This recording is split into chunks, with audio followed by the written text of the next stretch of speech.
La nit del cap de setmana al barri de Gràcia de Barcelona és especialment moguda i sorollosa. De vegades dormir es converteix en quelcom impossible pels veïns.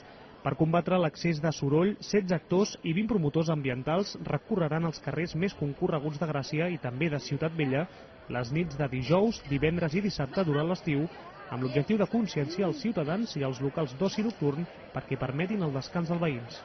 L'objectiu principal és la sensibilització, però hi ha també una part que és de control.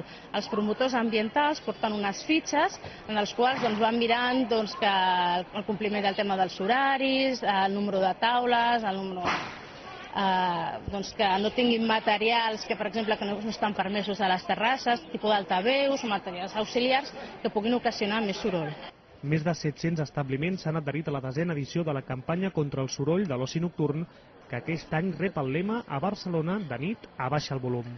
A més de Gràcia i Ciutat Vella, la resta de districtes es repartiran 10 actors professionals i 12 promotors ambientals. I tot i que la campanya s'adreça especialment a l'oci durant l'estiu, continuarà fins al novembre.